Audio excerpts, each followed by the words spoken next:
Okay, so let's see what's happening for Virgo in June. Okay, well, you do have 2 major arcanas. If you're not familiar, those are big, huge milestones. They're game changers. They are destined. You really can't change it when it comes to major arcanas. Now, when it comes to minor arcanas or pip cards as they call them, those you can change those things with free will. You can shift. You have more control over those. You really don't have control over the others. Now, the first one that you're starting out with, this is, in traditional tarot, this would be the 3 of Cups. And it's rejoice and celebrate. And this is a card that really does. It talks about things that make your heart happy, make you filled with joy. Celebration, birth, success, victory. You see there's like this trophy in the background. It's just, excitement about things that make you happy, make you joyful, that are filled with love. Being filled with gratitude, sharing that joy, sharing that love with others. And really partying, celebrating.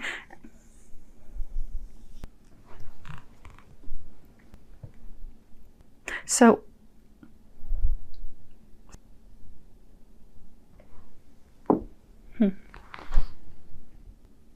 if we just looked at these cards, the next card we have is in the traditional tarot. This would be the Lover's card that talks about a deep connection, a spiritual connection. This can be soulmates, twin flames, twin souls. It's a divine love connection. They're divine partners. They're meant to be partners. And if you looked at it, you would think, okay, recent past, you've met the love. So maybe some of you have in the recent past met the love of your life, and that's something that you're celebrating, something that you're joyful about, something that you're happy about, because you connect on that very deep level.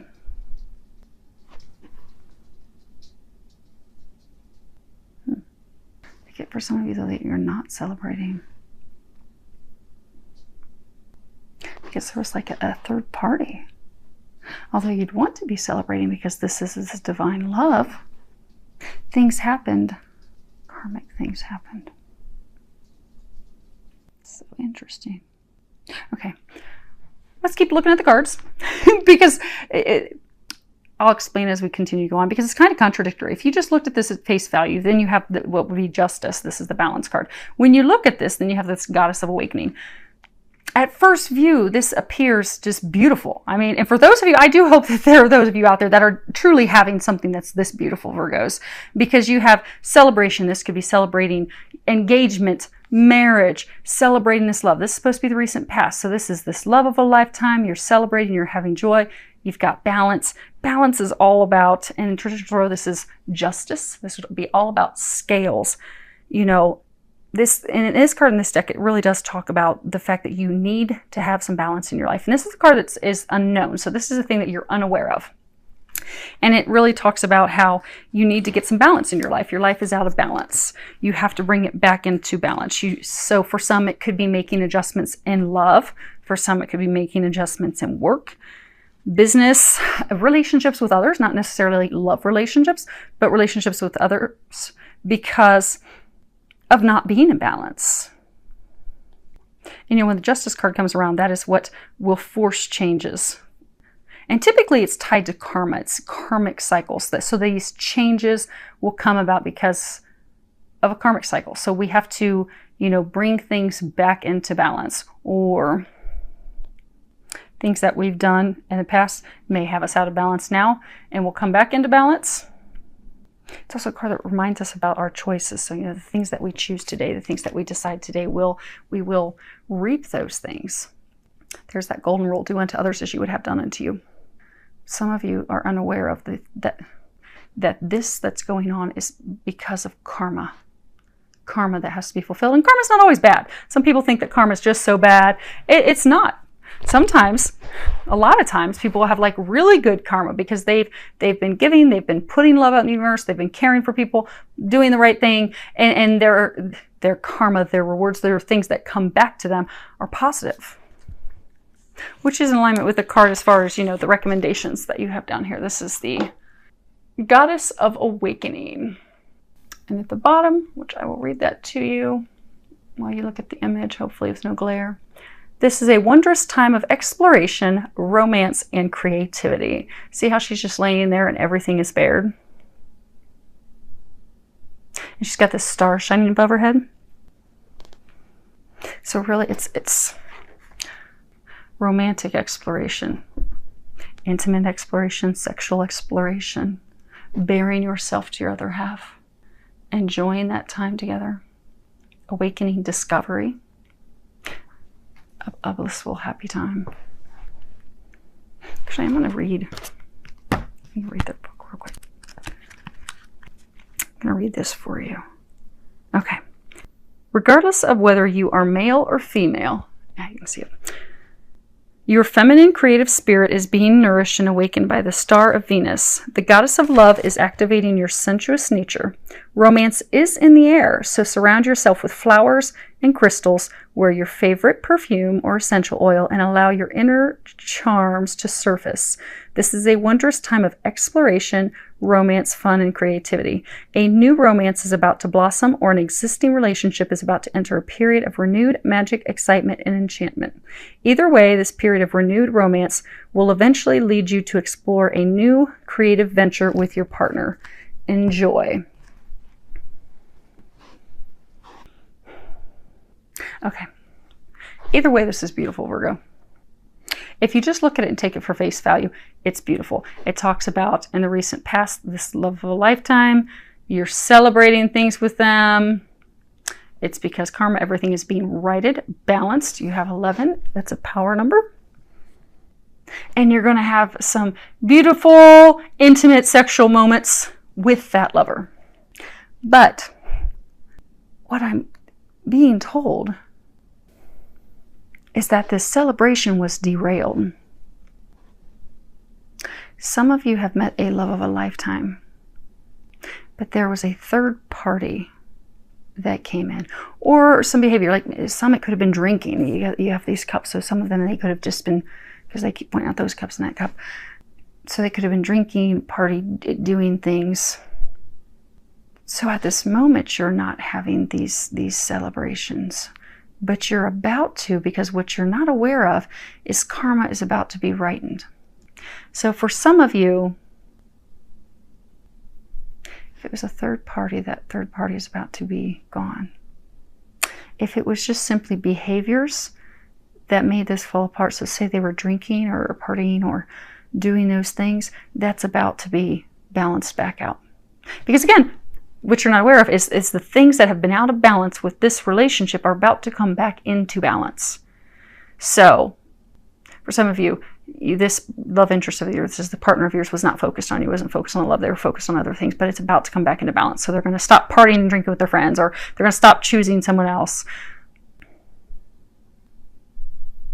Because that karmic cycle will be complete. Notice there's this circle around him. So that karmic cycle that has kept the two of you apart is about to be complete. You're not celebrating yet, but you will. And when it happens and comes back together, you need to be open to this amazing love. You need to bear yourself. Because for some of you, you've been hurt by these things that have occurred. So when he or she comes back this month, open yourself up. Allow yourself to open up to that divine love, because it is a divine love. But because you've been hurt, you will likely tend to want to push away or not really open up out of fear of, okay, what if this happens again? That karmic cycle of pulling is complete now. Which is some very exciting stuff. That is huge. You guys are the best reading so far today. So let's do some clarifiers. Let's hope that it continues to be beautiful.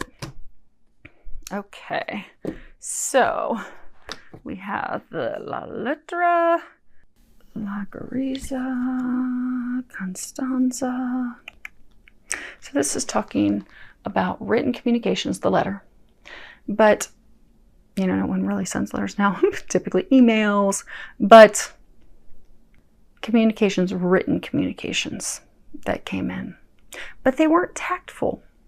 They weren't kind. They were very abrasive. So for some of you, this love of yours sent you some communications that were not with any tact. They were hurtful, they were abrasive, they pushed you away, and you've been on your own. But you've stood firm, you've been immutable.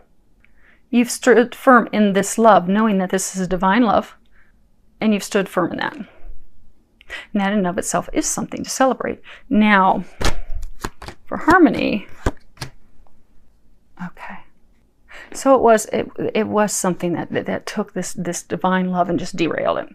So you have the La Alegría, Delirante, and Fidelta, La Fidelta. So this is celebrations. This is like happiness with family, friends, celebrations. But it's friends and family. It's not happiness of the heart. There's two different types of happiness and celebrations. This is with family and friends, community. Then there's one that's with love, celebration of the heart. But then we have stupid behavior, stupid actions. And then we have loyalty. So although this lover, this partner of yours, they did some foolish things. For some, they were out partying, they were out drinking. They did some foolish things. For some, they did bring in a third party. But there's still loyalty there. There's still that connection there. It's still founded on a deep connection. Now, as far as balance, we have the Speranza, the Vici Signora, and the Ammalato. So you have the hope, the waiting, the longing. This is an older woman that can provide advice, counsel. This could be a mother, this could be a grandmother. It is an older, depicted as an older woman. It could be even an old acquaintance, somebody that can provide you advice, guidance. And then we have the sick person, so he's laid up. So what you're unaware of, some of you are longing for this relationship with him. And he has been sick over it falling apart. He's also been sick because of the actions that he took and his behavior. But there is advice, some guidance that's coming in that and you can change the gender. But I'm getting for most, there's guidance that's coming in that he can trust, that he can count on, that is going to shift things and bring things back into balance. Yay! It's not ugly, Virgos. It's not. See, you can't have all these beautiful cards. Okay, so for the Goddess of Awakening, I was kind of hesitant and afraid to look at these because these cards are so beautiful. But what they're saying was not beautiful, but it is going to be beautiful. Things are going to be fixed. You know how I was saying that there were two celebration cards? This is family and friends. Happiness of the heart. Joy, celebration for things of the heart.